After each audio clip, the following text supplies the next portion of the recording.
लिंग पुराण सप्तम अध्याय देवर्षिंकर गणेश दर्शन। देवश्रेष्ठ गणपति घेनी आत्मगण द्वारे निज जित ध्याने बसी अनुक्षणे करे स्फटिकर माला अति शुद्धतर गणेशंक करे ताहा भ्रमे निरंतर परम विशुद्ध ब्रह्मा ज्योति सनातन परमा प्रकृति पर संसार तारण निर्लिप्त निर्गुण विभु सदात्मा राम गणेश्वर तांको नाम जपे अविराम सुरश्रेष्ठ गणेशंकु करि दर्शन सेहि क्षणी देवर्षि नारद तपोधन शाश्रु नेत्र पुलकित प्रणत कंदर सामवेद उक्त स्तव कले तदंतर देवर्षि कतृक गणेश स्तव नारद उवाच बोइले नारद मुनि सेठारे सन हे गणेश सुर श्रेष्ठ प्रभु त्रिलोचन हे रंब मंगलारंब सदा लंबोदर गजवक्र मुक्ति शुभदाता परात्पर श्रीधर स्मर केरत पार्वती नंदन परम परमानंद श्राद्ध सर्वक्षण तुम्भे सर्वकर्म पूज्य सबरीश्वर जगतर वंद्य महामति विश्वेश्वर जगन्नाथ जगदीश जगतर गुरु प्रणाम तुम्भ श्रीपदे वांछा कल्पतरु सुरश्रेष्ठ गण जारे पूजे निरंतर सर्वग्रे पूजा जार ख्यात चराचर जोगींद्र मुनीन्द्र सदा करे जार स्तुति सेहि देवदेवों को मु करुछि प्रणति परमात्मा श्रीकृष्ण को करि आराधन जहिरे पार्वती सती प्राप्त पुत्र धन पुण्यव्रत फले सेहि हुए देवी सुत सेहि देव सर्वदा ही देवी गणस्तुत सर्वश्रेष्ठ गरिष्ठ जे अमर प्रवर से सुर श्रेष्ठ देवं को मोर नमस्कार ज्ञानी श्रेष्ठ वरिष्ठ संसारे गणेश्वर ताहांक चरणे मो नमयि निरंतर आहे मुनि शुण एक अद्भुत घटना एमंते करन्ते स्तुति ब्रह्मांक नंदन देवर्षिंक स्तवे तुष्ट होई गणेश्वर सेहि ठारु अंतर्ध्यान होइले सत्वर नारद आह्लादे मग्न होई तत्क्षण ईश्वरंक पासे बेगे कले गमन नारदंक कृत एहि लंबोदर स्तव पूजा काले पाठ करे जे बण मानव पदे पदे जय लाभ हुई निश्चय हे मुनि गणन कर एथिरे संशय एक वर्ष काल जेहु होइन संजत संकल्प करी पाठ करे विधिमत उत्तम तनय लाभ करे सेहि नर कृष्ण परायण हुए सेहि पुत्र वर यशस्वी विद्वान धनी चिरजीवी सेहि ता समान मान्यवान न हुअन्ति केहि विघ्ननाश हुए तार हुए बहु धन निर्मल सुख्याति लाभ करे अनुक्षण परमायु वृद्धि हुए शोक दुख नाशे अंत काले दिव्य धामे जाइन से बसे इह काले पर काले उभये ता सुख घुंची जाए पाप ताप नुहे से विमुख सकल शास्त्र रे से ही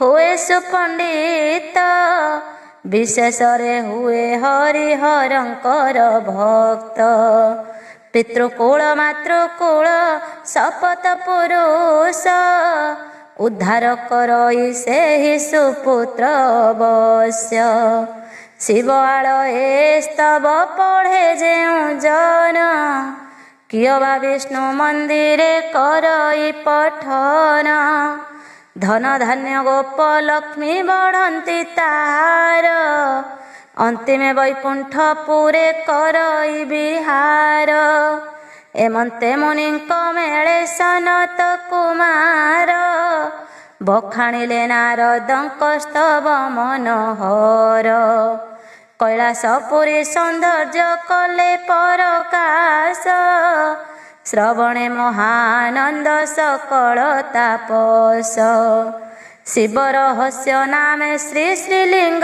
पुराण अशेष जन्मर पाप ताप विनाशन सुज्ञ जन माने शुणी संसारु निस्तार शिवलिंगर महिमा निरते सुमर साधु सन्थ मानकर चरण आश्रिते ए पुराण रचई मु सुललित गीते श्रीहरिहरंक पाद पद्मे करी ध्यान अधम क्षेत्र मोहन करई रचन इति श्री लिंग पुराणे प्रथम खंडे नारद कैलास दर्शन कथने नाम सप्तम अध्याय।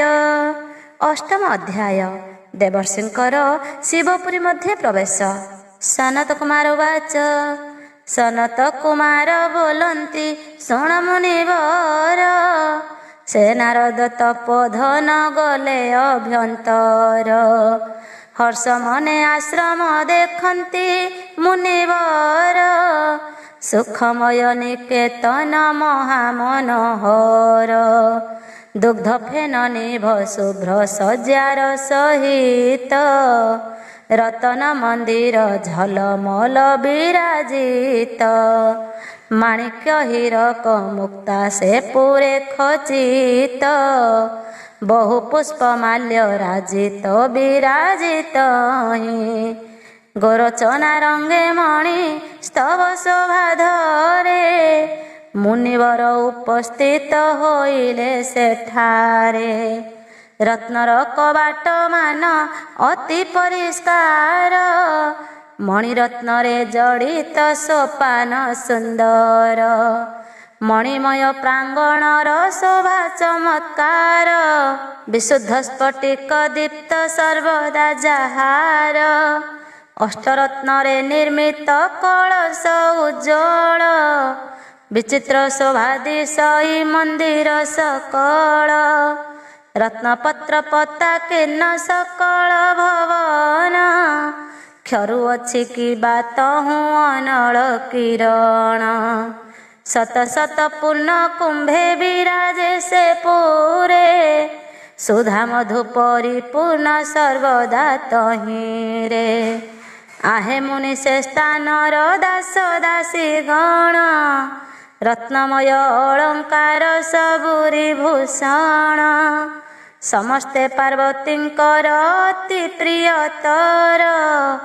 आत्मकर्मे सदा युक्त नाही अवसर मुनिवर से सकल करि निरीक्षण तदंतरे मध्य भागे करंती गमन रत्न सिंहासन परे विजय शंकर आनंदे दर्शन कले विधिंक कुमार व्याघ्र चर्मांबर धारी श्रीमंत ईश्वर सस्मित प्रसन्न मुख श्री चंद्रशेखर विभूति भूषित शांत स्वच्छ कलेवर जटा जुटे गंगा देवी छंती निरंतर भक्ति प्रिय भक्त गति प्रभु त्रिलोचन प्रज्वलित ब्रह्म तेज महादीप्तिमान कोटि चंद्र तुल्य प्रभा शरीर तांकर त्रिनेत्र पंचवदन शोभा चमत्कार ब्रह्मज्योति सनातन परम ईश्वर सर्वदा जे विष्णु नाम जपन्ति शंकर निर्लिप्त निरीह सर्व बीज स्वेच्छामय सकल संपद दान करन्ति निश्चय सेहि नारायण हरि प्रकृतिर पर प्रत्यक्ष ताहाकु देखुछन्ति मुनिवर सिद्धेन्द्र मुनीन्द्र केते श्रेष्ठ देवगण समस्ते करुअछन्ति हरंक पूजन पार्षद प्रवर जेते घेनिण चामर व्यजन करन्ति सदा शिव कळेबर भगवती भद्रा काली करि सुजतन ताहांक चरण पद्म करन्ति सेवन तांक सम्मुखरे बसिछन्ति निरंतर सेनानी श्री कार्तिकेय प्रभु गणेश्वर शंकरंक शोभा देखि ब्रह्मांक तनय गଳାରେ बसन देई होई सविनय जोगारूढ़ आत्म गुरुदेव महेश्वरे नमस्कार आचरिले प्रेम भक्ति भरे देवर्षि परम भक्ति करी तत्क्षण कैलासपति शिवंकु करन्ति स्तवन वेद मध्ये जेते स्तुति होइछि प्रचार जगत गुरु देव देव पशुपतिंकर नारद उवाच बोलन्ति नारद मुनि भूतनाथ पति मम नाथ मम प्रभु जगतर पति विराजु अछि जे एहि भव रूप तरु तांक बीज रूप तुम्भे समस्तंक गुरु फल रूप फल दान कर समस्तंकु आहे विश्वनाथ प्रणमयी मु तुम्भंकु तुमे ही अबीज प्रजा एकमात्र प्रणमे तुम्भंकु तुमे प्रजा सर्वबीज तुम्भे ही परम भाव तुम्भे ही सद्भाव तुम्भे ही भावनाश्रय तुम्भे ही विभाव हे भव वंदे भवानव निस्तारण भवपति पार कर्ता नाविक आपण तुम्भे ही धरणी धर सबुरी आधार साधार स्वरूप किंतु अट निराधार संसारे जेते कछि वेद विद्याधर तुम्भे ही आधार तार आहे गंगाधर जय सवि जयाधर जेहु आत्मा राम जय विज जयात्मक चरणे प्रणाम जेहु जगतर आदि जेहु भजयानंद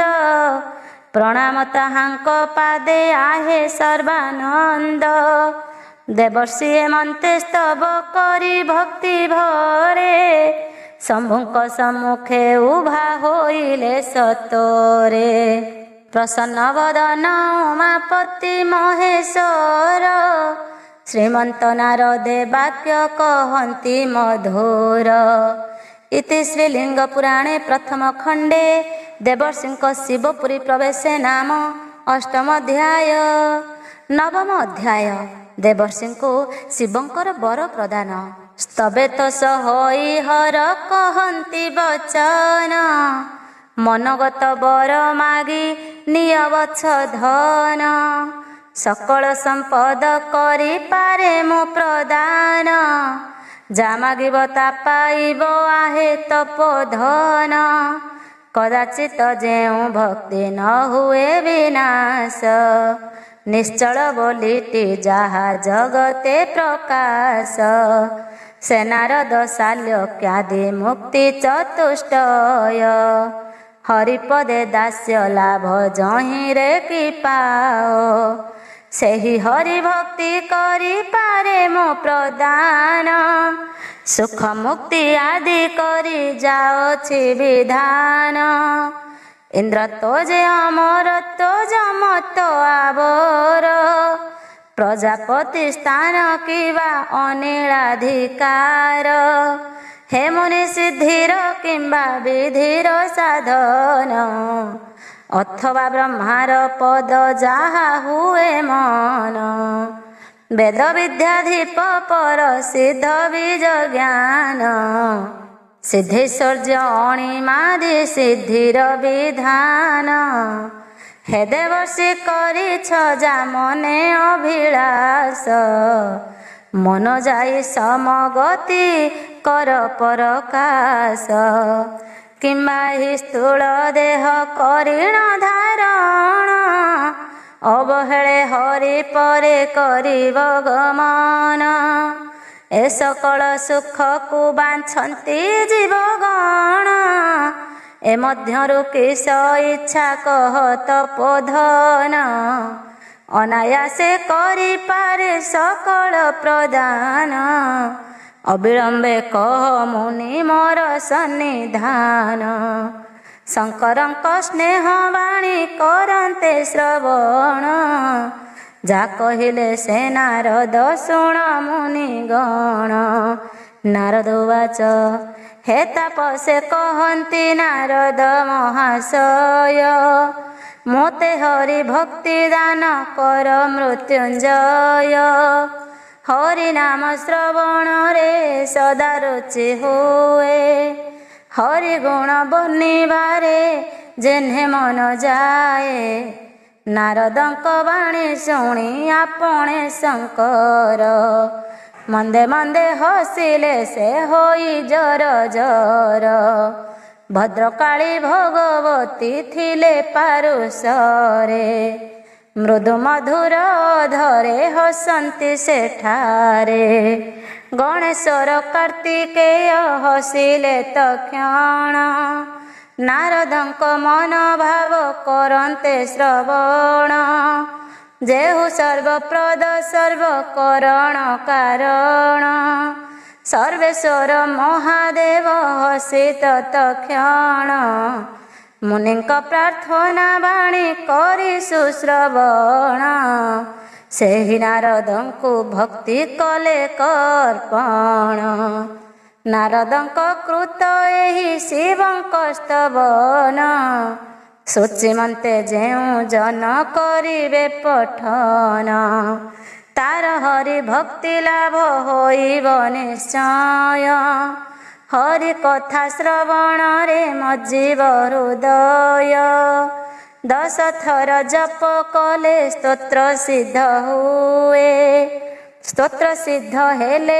किछि नाहिटी संशय स्तोत्र सिद्ध हेबा फल शुणे मुनि गण सर्वसिद्धि लभे सेहु जपि अनुक्षण इह लोके लक्ष्मी लाभ होइब निश्चल हे तापस लक्ष्य रूप पौरुष सकल अतुल ऐश्वर्य सुख करिण संभोग अंतकाले हरि पादे होइब संजोग जितेन्द्रिय हरि भक्ति विशिष्ट संतान ताहाकु लाभ होइब आहे मुनिगण रमणी होइब साध्वी सती पतिव्रता सुरतकारिणी अतिशय सुविनता पूजा भूमि जस कीर्ति विद्या लाभ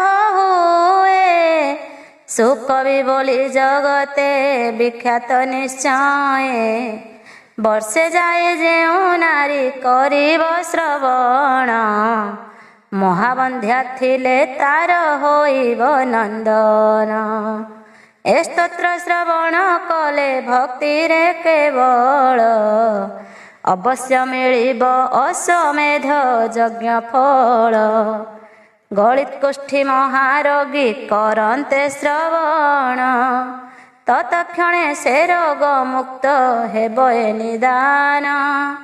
ଦରିଦ୍ର ଶୁଣିଲେ ହୁଏ ବହୁ ଧନବାନ, କୃପଣ ଶୁଣିଲେ ହୁଏ ଦାତା ସତ୍ୟବାନ। ବିପଦଗ୍ରସ୍ତ ରାଜବନ୍ଦୀ ଯଦି କେହି ଶୁଣେ, ସେହି କ୍ଷଣି ମୁକୁଳଇ ନିରାଟ ବନ୍ଧନେ। ଶ୍ରୀଲିଙ୍ଗ ପୁରାଣ ଜ୍ଞାନାମୃତ ମହୋଦଧି, ଅବିଳମ୍ବେ ଦାନ କରେ ସର୍ବସିଦ୍ଧି ବିଧି। ନାରଦ ମୁନିଙ୍କର ଯେ ସ୍ତୁତି ମନୋହର, ପଢ଼ି ଶୁଣି ନର ନାରୀ ଭବ ସିନ୍ଧୁ ତର। ଶ୍ରୀହରିହର ଭକ୍ତଙ୍କ ଦାସ ଦାସ, କ୍ଷେତ୍ର ମୋହନ ଗୀତରେ କରଇ ପ୍ରକାଶ। ଇତି ଶ୍ରୀଲିଙ୍ଗ ପୁରାଣେ ପ୍ରଥମ ଖଣ୍ଡେ ନାରଦ ଶିବପୁରୀ ପ୍ରବେଶ ବିବରଣେ ନାମ ନବମ ଅଧ୍ୟାୟ। ନମ ଦିଗ୍ବାସସେ ନିତ୍ୟଂ କୃତାନ୍ତୟ ତ୍ରିଶୂଳିନେ, ବିକଟାୟ କରାଳାୟ କରାଳ ବଦନାୟ च, ଅରୂପାୟ ସ୍ୱରୂପାୟ ବିଶ୍ୱରୂପାୟ ते नमः। କଟଶକଟାୟ ରୁଦ୍ରାୟ ସ୍ୱାହାକାରାୟ वै नमः ଇତ୍ୟାଦି। ଦଶମ ଅଧ୍ୟାୟ। ନାରଦଙ୍କର ଶିବଙ୍କ ଠାରୁ ଜ୍ଞାନ ପ୍ରାପ୍ତ। ସୌନକ ଉବାଚ, ସୌନକ ମୁନି ପୁଛିଲେ ଏଥୁ ଅନନ୍ତରେ, ଦେବର୍ଷି ନାରଦ ବିଷ୍ଣୁ ଭକ୍ତ ଜଗତରେ। ଶିବଙ୍କ ନିକଟେ କେଉଁ ଜ୍ଞାନ ସେ ଲଭିଲେ, ଜଗଦ୍ଗୁରୁ ମହାଦେବ କେଉଁ ମନ୍ତ୍ର ଦେଲେ। ସଞ୍ଚାପି ଆମ୍ଭ ଆଗରେ କହନ୍ତୁ ବହନ, ହେ ବିଧିସୁତ ଏତିକି ମାତ୍ର ନିବେଦନ। ସୌନକ ମୁନିଙ୍କ ମୁଖୁ ଏ ବଚନ ଶୁଣି, ସନତ କୁମାର କହି ସେ ଆରମ୍ଭିଲେ ପୁଣି। ସନତ କୁମାର ଉବାଚ, ଶୁଣ ଆହେ ମୁନି ଗଣ ଦେଇ ଏକ ମନ, ମହାଦେବ ନାରଦଙ୍କୁ କଲେ ବରଦାନ। ଅତିଥି ବ୍ରାହ୍ମଣ ଜାଣି ନାରଦ ମୁନିଙ୍କି, ବିଧାନେ ସତ୍କାର କଲେ ପାର୍ବତୀ ପିନାକି। ମୁନିବର ଶିବପୁରେ ଭୋଜନ ସାରିଣ, ଜଳପାନ କରି ହେଲେ ଉଲ୍ଲସିତ ମନ। ଶ୍ରୀ ବିଷ୍ଣୁଙ୍କୁ ଶିବ କରିଥିଲେ ଜାନୈବେଦ୍ୟ, ସେ ମହାପ୍ରସାଦ ପ୍ରାପ୍ତେ ସନ୍ତୋଷ ନାରଦ। ସେ କୈଳାସପୁରେ ରହି ଦେବର୍ଷି ପ୍ରବର, ଶିବ ପାର୍ବତୀଙ୍କ ସେବା କରନ୍ତି ବିସ୍ତାର। ଏମନ୍ତେ ବହୁତ କାଳ ରହିଲେ ନାରଦ, ଏକ ଦିନେ କୃପାନିଧି ଜ୍ଞାନ ବିଶାରଦ। ମହାଦେବ ନାରଦଙ୍କୁ କହନ୍ତି ବଚନ, ଶ୍ରଦ୍ଧାରେ ଶୁଣନ୍ତି ବସି ତାହା ତପୋଧନ। ମହାଦେବ ଉବାଚ, ନାରଦଙ୍କୁ ଚାହିଁ ଶିବ କହନ୍ତି ଏ ଶନ, ଆହେ ବତ୍ସ ଯାହା ମନେ କରିଛ ଭାବନ। ଯେବେ ଇଚ୍ଛା ହୁଏ ତାହା କର ପରକାଶ, ବରଦାନେ ପୁରାଇବି ତୁମ୍ଭ ଅଭିଳାଷ। କୈଳାସେ ସଭା ମଧ୍ୟେ ବସି ତପୋଧନ, ହରଙ୍କ ପ୍ରସନ୍ନ ବାଣୀ କରନ୍ତେ ଶ୍ରବଣ। ଆପଣା ମନରେ ଭାବ କରିଣ ସ୍ମରଣ, ଶିବ ଛାମୁରେ ଜଣାନ୍ତି ବ୍ରହ୍ମାଙ୍କ ନନ୍ଦନ। ନାରଦ ଉବାଚ, ବୋଇଲେ ନାରଦ ମୁନି କରି ସବିନୟ, ଆଧ୍ୟାତ୍ମିକ ଜ୍ଞାନ ଦେବ ସାର ଯେ ନିଶ୍ଚୟ। ହରି ଭକ୍ତି ପ୍ରଦାୟକ ଜ୍ଞାନ ମନୋହର, ସେହି ଜ୍ଞାନ ଅଟେ ମୂଳ ପ୍ରଦ ଏ ଜୀବର। ଯୋଗଯୁକ୍ତ ଆଉ ସିଦ୍ଧ ଦାତା ଯେଉଁ ଜ୍ଞାନ, ସଂସାର ବିଷୟ ଜ୍ଞାନ ଯେ କରେ ବିଧାନ। एहि पंचविध ज्ञान सर्वशास्त्रे कहे, कृपा बही मते दान कर मृत्युंजय। दया करी कुहंतु आश्रम समाचार, सुनिर्मल धर्म अच्छी आश्रमे प्रचार। भिक्षुक विधवा जा करंती आचरण, ब्रह्मचारी किय बावर जतिगण। श्रीकृष्ण पूजा विधि स्तोत्र मंत्र जेते, दुर्लभ कवच पुरस्चर्या विधि मते। अभिप्सित अछि जेते अनेक विधान, हे कृपा सिंधु सदये करंतु बखाण। कि प्रकार हुए कर्म मूल निकृंतन, कर्म विपाके भोगंती जहा जीवगण। संसार वासना किबा करंतु वर्णन, प्रकृति ईश्वरी हुए कि परिलक्षण। तांक तहु केउ वस्तु अटे श्रेष्ठतर, तांक अवतार किबा कह सर्वेश्वर। केबा तांक अंश केबा हुए पुण्यमय, परिपूर्णतम केबा कह मृत्युंजय। समस्त ब्राह्मणे जहा करंती अर्पण, ऋषिवर नारायण कवच रतन। जत्ने आराधना करे विधिर नंदन, कृपा बही से कवच करंतु वर्णन। अज्ञान प्रयुक्त जहा कहि न पारंती, जदि किछि थाए ताहा कह पशुपति। दयामय ए दासरे होई दयाबान, प्रकाश करंतु अछि जेते सार ज्ञान। गुरुमुख ज्ञान बीज हेले उद्गिरण, मंत्र तंत्र ज्ञान लाभ हुए तत्क्षण। जहा जानी दृढ़ भक्ति हुए भगवाने, सेहि तंत्र सेहि मंत्र कहे सर्वजने। पंडित मानंक जहा किछि अछि ज्ञान, वेदर व्याख्या चिंता ही ताहार प्रमाण।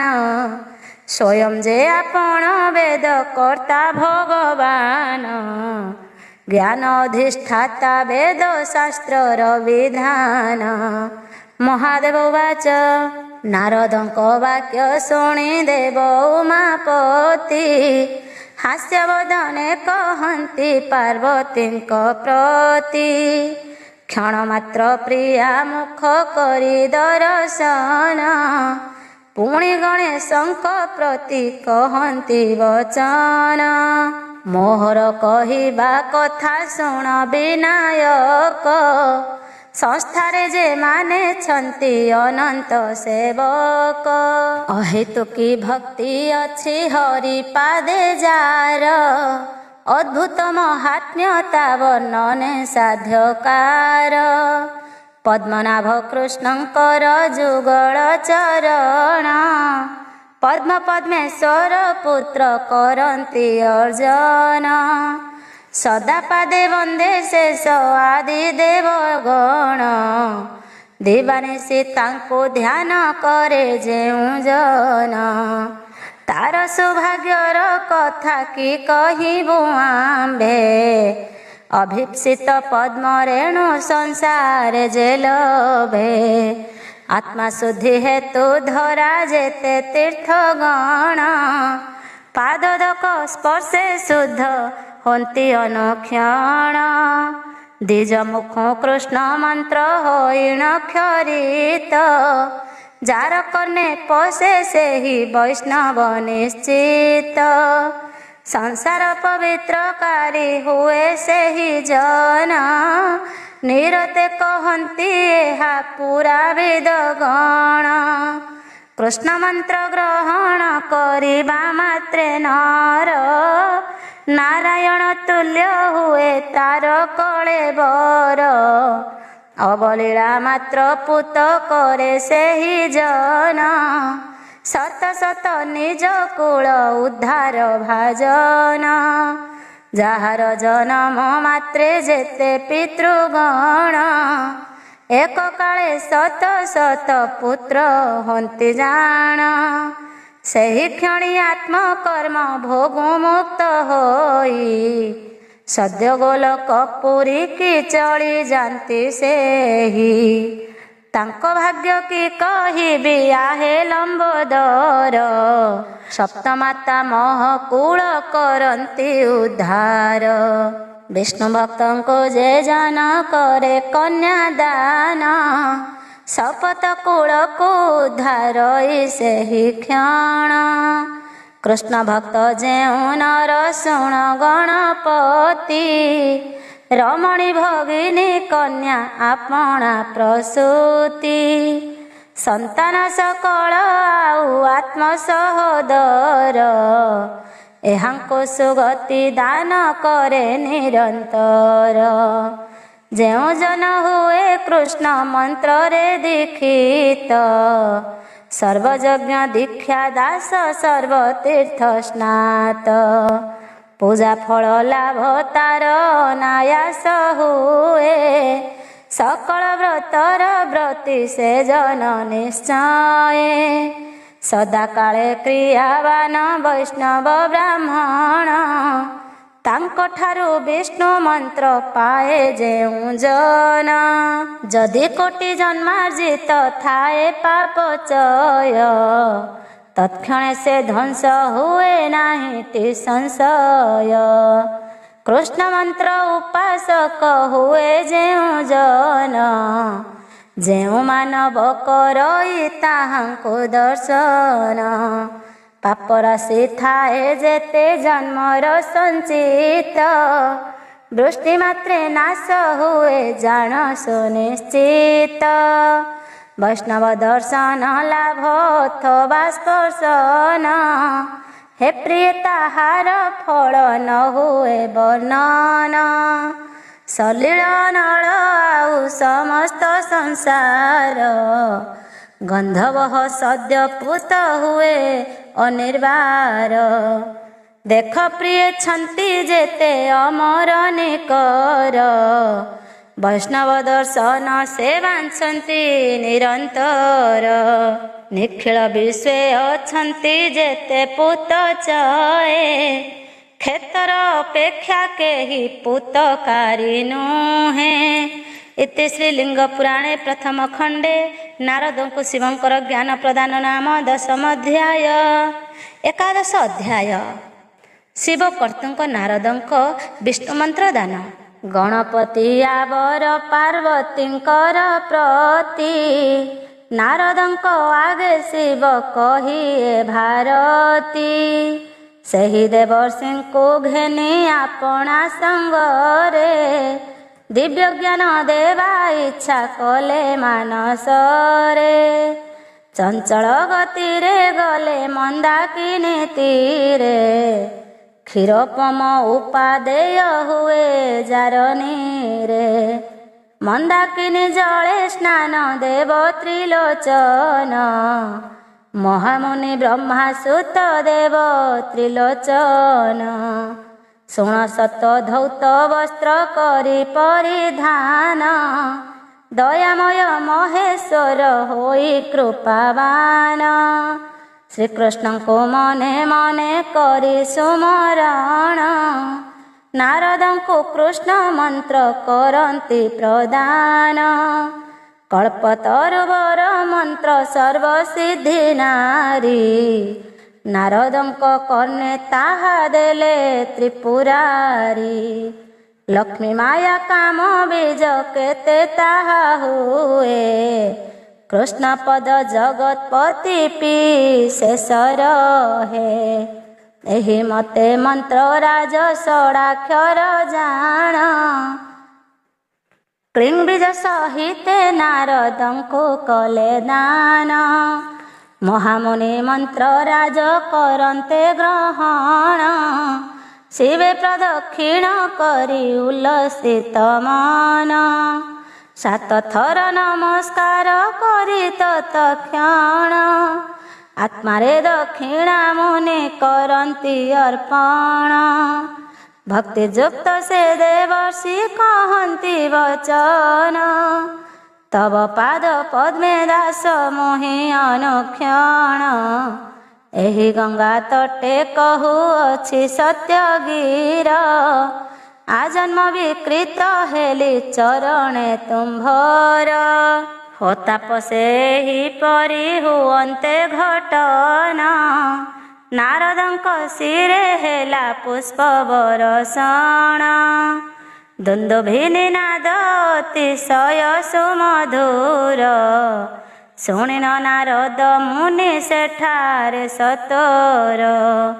ନିରାମୟ ବ୍ରହ୍ମ ଲୋକେ ରହିଣ ତକ୍ଷଣ ନୃତ୍ୟ ଆରମ୍ଭିଲେ ସୁଖେ ବ୍ରହ୍ମାଙ୍କ ନନ୍ଦନ।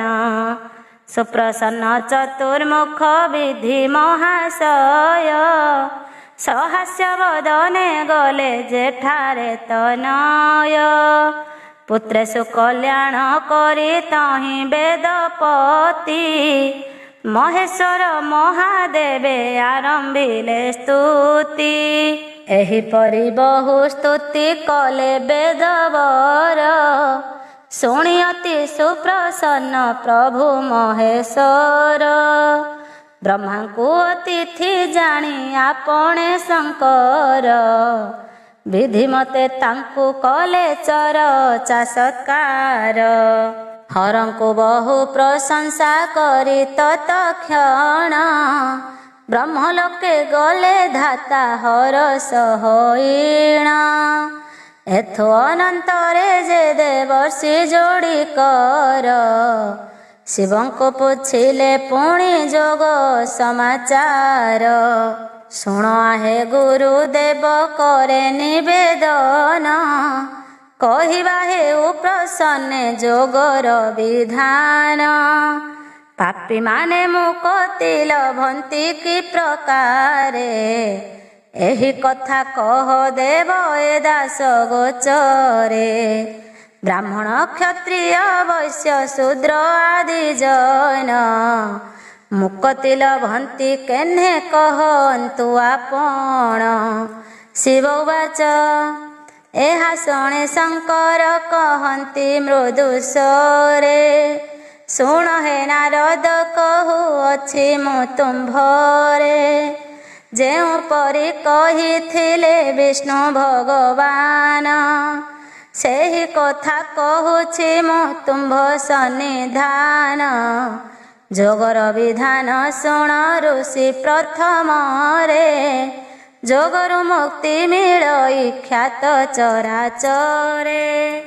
ଜୀବର ହୃଦଏ ପଦ୍ମ ଅଛି ମନୋହର ସେ ପଦ୍ମ ଶୋଭେ ଦ୍ୱାଦଶ ଜଳ କି ସୁନ୍ଦର। ସେହି ପଦ୍ମ ଗୋଟି ରମ୍ଭ୍ୟ ରକ୍ତ ବର୍ଣ୍ଣ ଧରେ ପୁଣି ସେ ପଦ୍ମ ଶୋଭଇ ଦ୍ୱାଦଶ ଅକ୍ଷରେ। କକାରାଦି ଠ ପର୍ଯ୍ୟନ୍ତ ଦ୍ୱାଦଶ ଅକ୍ଷର ଦ୍ୱାଦଶ ଦଳରେ ଶୋଭେ ଅତି ଚମତ୍କାର।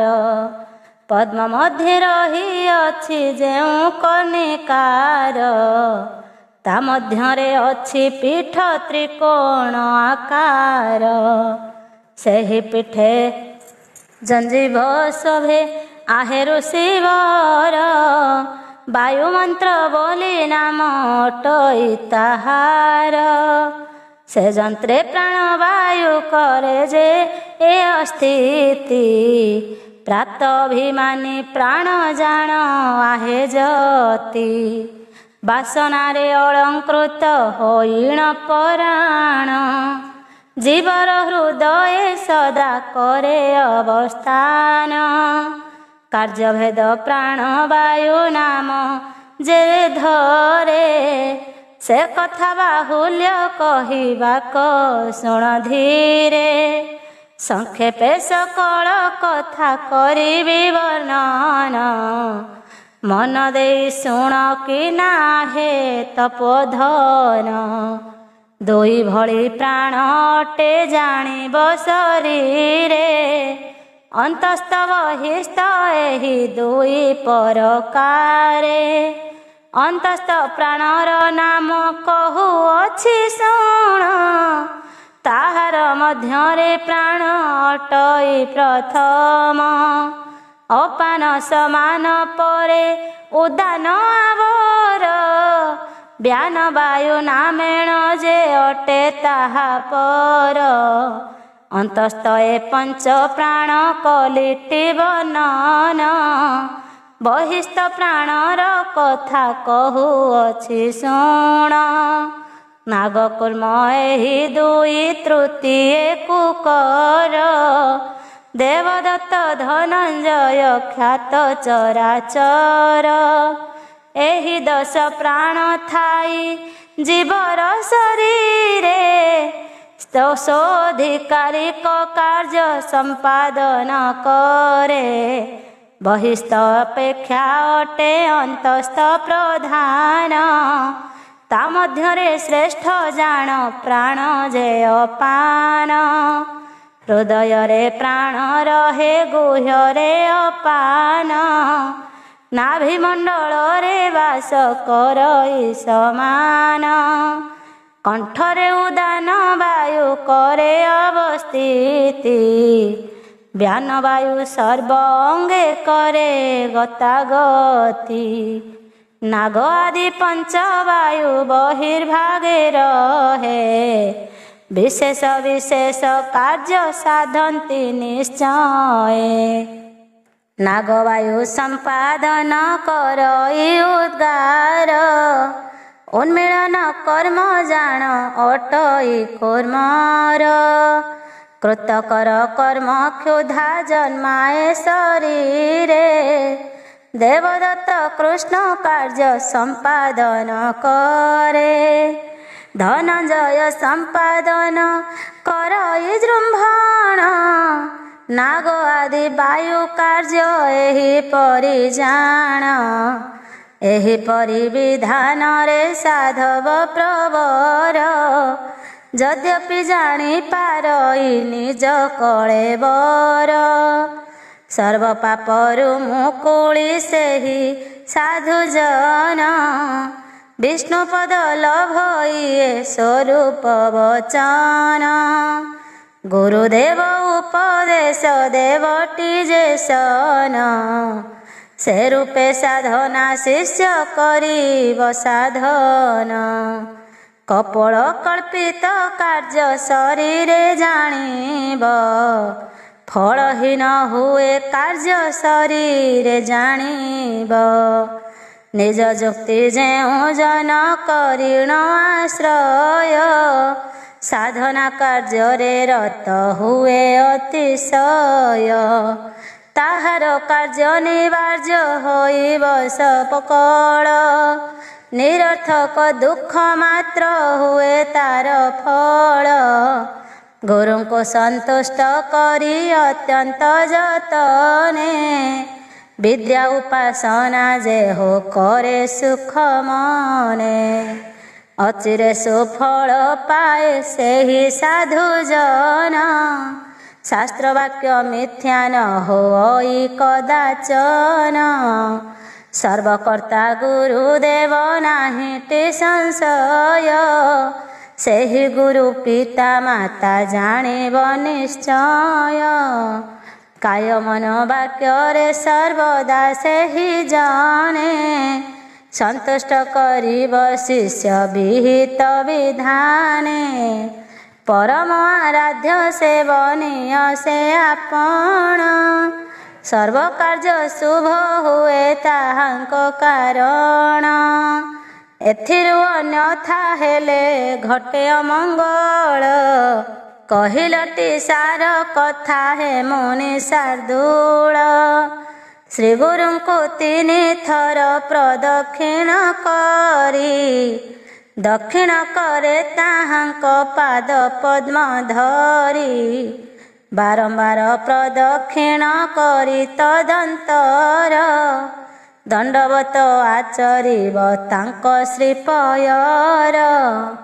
ଭାଗ୍ୟବାନ ଯେଉଁ ଜନ ଏ ମାୟା ସଂସାରେ, ସୁଦୃଢ଼ ବିଶ୍ୱାସ ଯାର ଅନ୍ତରଗତରେ, ଅବିଳମ୍ବେ ସିଦ୍ଧି ହୁଏ ତାହାର ବଚନ, ନତୁବା ବିଫଳ ସବୁ ହୁଏ ଅକାରଣ।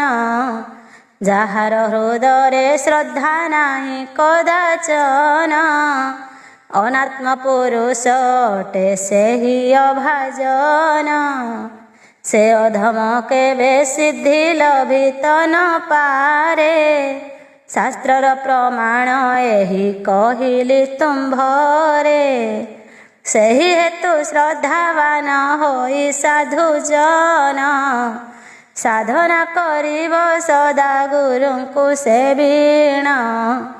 ଯେଉଁ ଜନ ଇନ୍ଦ୍ରିୟଙ୍କ ବଶୀଭୂତ ହୁଏ, ଅସାଧୁଙ୍କ ମେଳେ ସଦା ଯେଉଁ ଜନ ରହେ।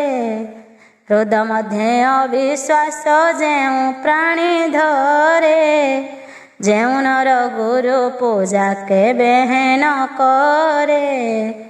ବହୁ ସଙ୍ଗ ସଦା କରେ ଯେଉଁ ମୂଢ଼ ଜନ, ସର୍ବଦା ଲୋଲୁପ ଯେଉଁ ମାନବର ମନ। ଯେଉଁ ଜନ ମିଥ୍ୟା ବାକ୍ୟେ ଅନୁରାଗୀ ହୁଏ, ନିଷ୍ଠୁର ସ୍ୱଭାବେ ସଦା କଟୁ କଥା କୁହେ। ଗୁରୁଙ୍କୁ ସନ୍ତୋଷ ଯେହୁ କେବେ ନ କରେ, ସେ ପାମର କେବେ ସିଦ୍ଧି ଲଭିତ ନ ପାରେ।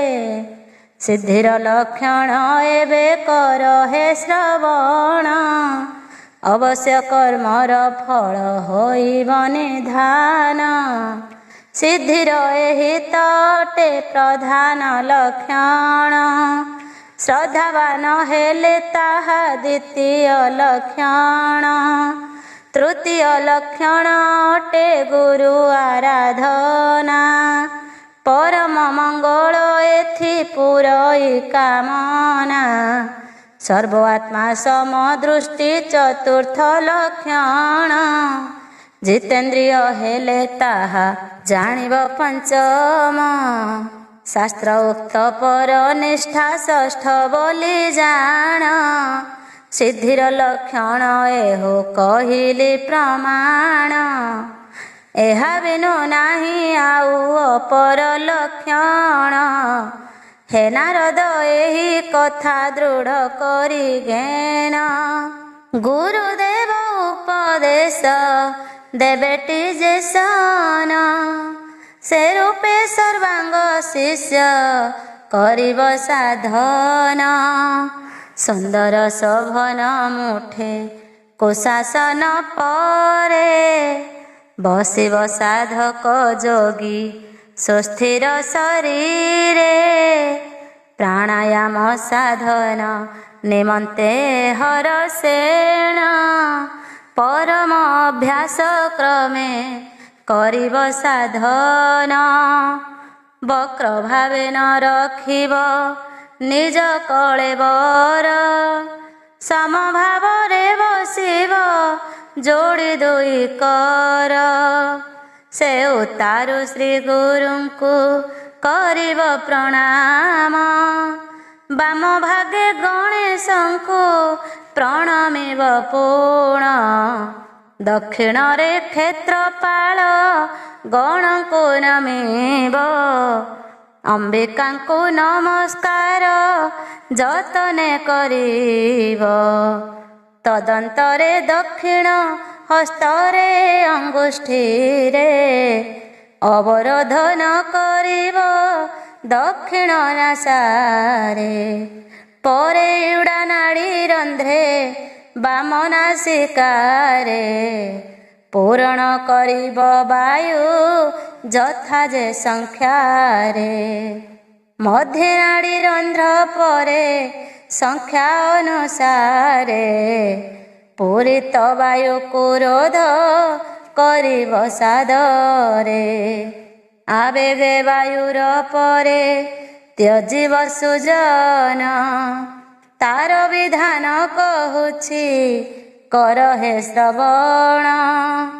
ଯଥା ଶକ୍ତି ସଂଖ୍ୟା ମତେ ଦକ୍ଷିଣ ନାସାରେ ପିଙ୍ଗଳାର ଛିଦ୍ର ଦେଇ ତେଜିବ କ୍ରମରେ ବିଲୋମ ମାର୍ଗରେ ପୁଣି ଦକ୍ଷିଣ ନାସାରେ ଯଥା ସାଂଖ୍ୟ ବାୟୁ ଭରି ସମ୍ଭିବ ତାହାରେ ମଧ୍ୟନାଡ଼ି ରନ୍ଧ୍ରେ ତାହା କରିବ ସ୍ତମ୍ଭନ ଅଳ୍ପେ ଅଳ୍ପେ ଯଥା ଶକ୍ତି କରିବ ବର୍ଜନ ପ୍ରାଣାୟାମ ଯୋଗ ଏହି ଅଭ୍ୟାସ କାଳେଣ ଏକାସନ 20 ବାର କରିବ ବସିଣ ଆଳସ୍ୟତା ପରିତ୍ୟାଗ କରି ସାଧୁ ଜନ 20 କୁମ୍ଭକ କ୍ରମେ କରିବ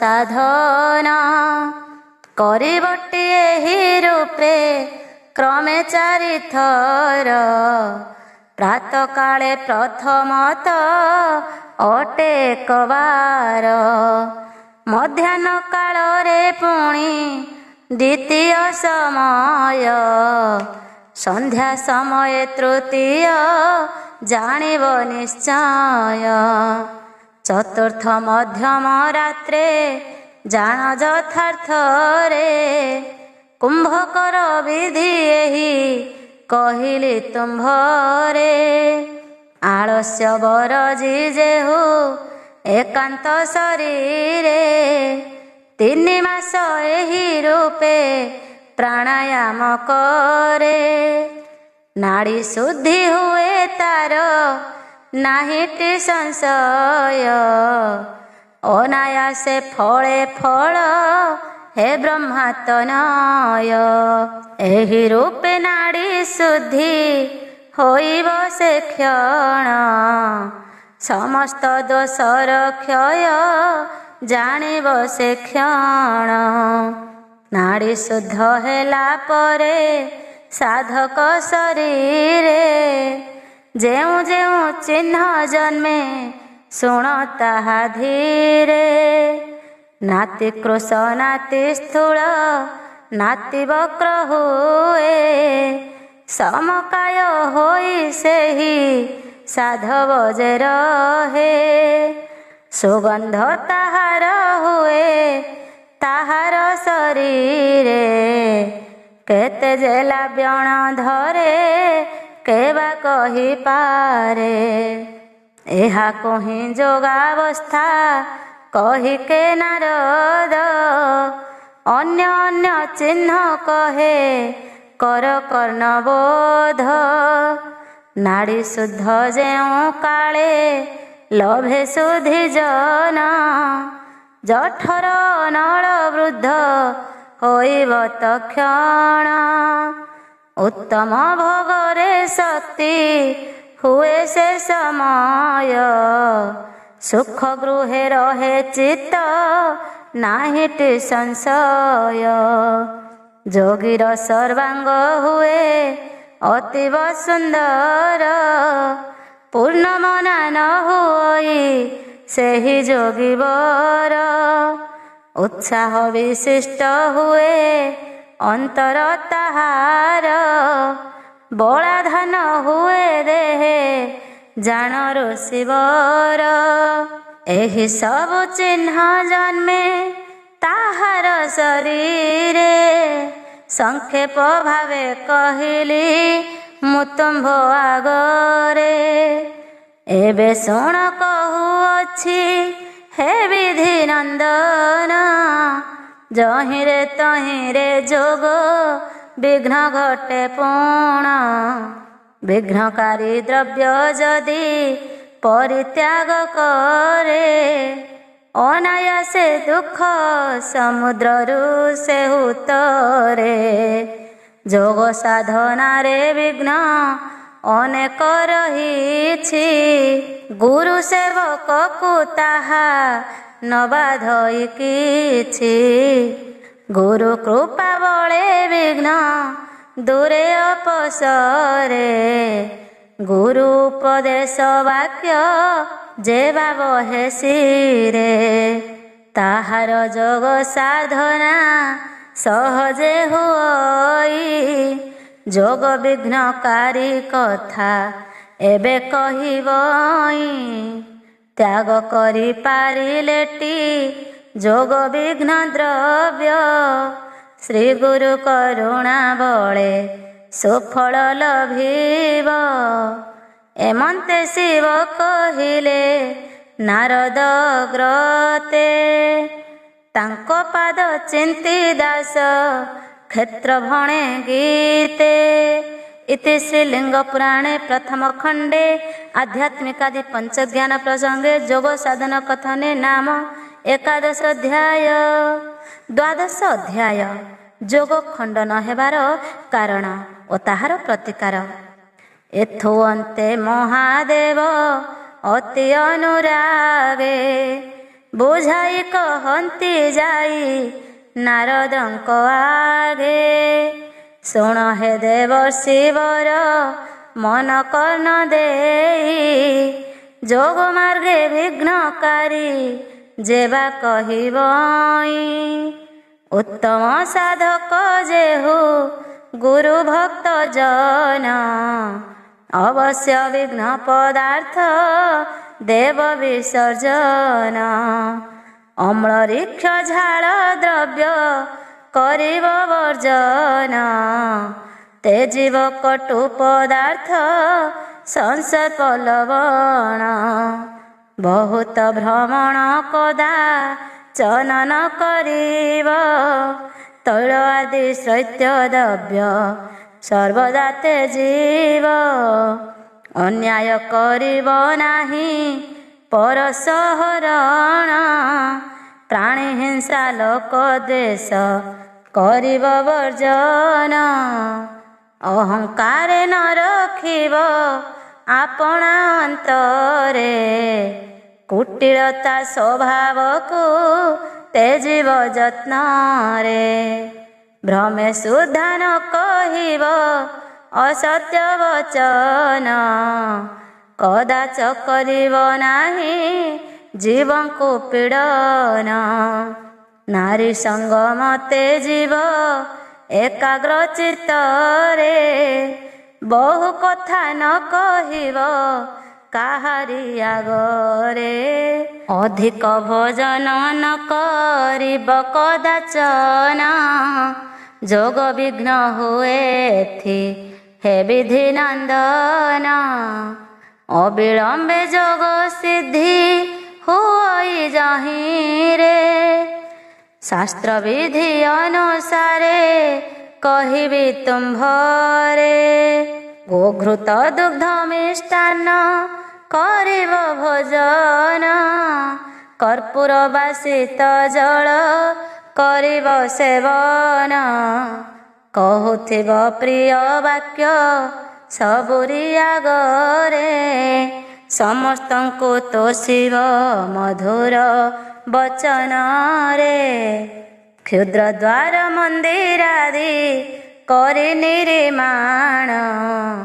ताहार मध्यरे बास करिब सृजन। सिद्धांत वचन सदा शुणिब सादरे। केबे तर्क न करिब काहारी संगरे। संसार रे कार्य करुथिब समाधान। चित्तरे मात्र वैराग्य करिब स्थापन। लाभे हर्ष न बहिब आपणा अंतरे। विषाद त्याग करिब सदा अभावरे। किबा स्तुति किबा निंदा करिब ग्रहण। समभाव सदा ज्ञान करिब सुजन। हरि नामे संकीर्तन करिब सादरे। व्याकुलता न रखिब हृदय मध्यरे। निरते करिब हृदय धैर्यावलंबन। क्षमाशील दयाशील हेब अनुक्षण। यथा शास्त्र तपश्चर्य କରିବ ଯତନେ, ଶୌଚ ଆଚାରେ କରିବ ବିହିତ ବିଧାନେ, ଜଳ ଆଦିରେ କରିବ ବାହ୍ୟ ପରିଷ୍କାର, ସନ୍ତୁଷ୍ଟେ ଚିତ୍ତକୁ ଶୁଦ୍ଧ ରଖିବନି କର, ଭଗବତ ବିଷୟରେ ବୁଦ୍ଧି ସ୍ଥିର କରି, ପାନ କରୁଥିବ ପାଦ ଉଦକ ତାଙ୍କରି, ଶ୍ରୀ ଗୁରୁ ସେବା କରିବ ଆନନ୍ଦ ମନରେ, ଯେ କାଳେ ବାୟୁ ପଶିବ ପିଙ୍ଗଳା ନାଡିରେ, ସକଳେ ସାଧକ ଯୋଗୀ କରିବ ଲକ୍ଷଣ, ଏକାଳେ ଭୋଜନ ନ କରିବ କଦାଚନ, ପ୍ରାଣବାୟୁ ଯେଉଁ କାଳେ ପଶିବ ଇଡ଼ାରେ, ଶୟନ କରିବ ଯୋଗୀ ସେହି ସମୟରେ, ବାମ ନାସିକାରେ ବାୟୁ ବହିବ ଯେ କ୍ଷଣ, କୁଣ୍ଡଳୀର ନିଦ୍ରା କାଳ ଜାଣିବ ତକ୍ଷଣ, ସେହି କାଳେ ଯୋଗ ନିଦ୍ରା ତେଜିଣ ଉଠିବ, ଦକ୍ଷିଣ ନାସାରେ ବାୟୁ ଯେ କାଳେ ବହିବ, ଜାଗ୍ରତ ଅବସ୍ଥା ସେହି ଅଟେ କୁଣ୍ଡଳୀର, ସେହି କାଳ ଜାଣି ଯୋଗୀ କରିବ ଆହାର, ଯେହେତୁ ସେ କାଳେ ଯଦି କରଇ ଭକ୍ଷଣ, କୁଣ୍ଡଳୀ ମୁଖରେ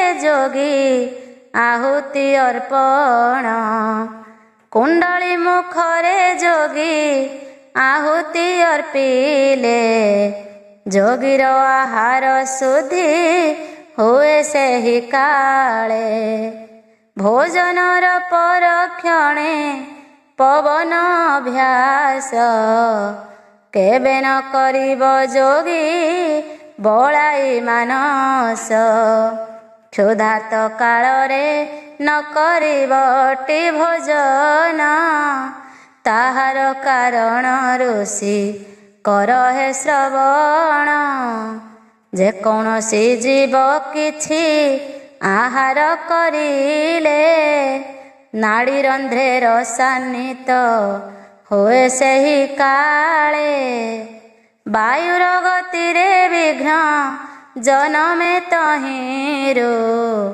ଶ୍ୱାସ ଆଦି ରୋଗ ଜନ୍ମେ ଏହି କାରଣରୁ, କ୍ଷୁଧିତ ପ୍ରାଣୀର ଧାତୁ ଅତି କ୍ଷୀଣ ହୁଏ, ସେ କାଳେ ପବନାଭ୍ୟାସ ସମୁଚିତ ନୁହେଁ, ପବନ ଅଭ୍ୟାସ ଯଦି କରଇ ତକ୍ଷଣ, ତାହା ହେଲେ କ୍ଷୟ ରୋଗ ହୁଏ ଉତ୍ପାଦନ, ପ୍ରଥମ ଅଭ୍ୟାସ କାଳେ କିଛି ନ ଖାଇବ, ଘୃତ ଦୁଗ୍ଧ ଅନ୍ନ ମାତ୍ର ଭୋଜନ କରିବ, କ୍ରମେଣ ଅଭ୍ୟାସ ସ୍ଥିର ହୋଇବ ଯେ କ୍ଷଣ, ସେ କାଳରେ ନିୟମର ନାହିଁ ପ୍ରୟୋଜନ, ଏଥିପୂର୍ବେ ଯେ ରୂପେ ମୁଁ କରିଛି କୀର୍ତ୍ତନ,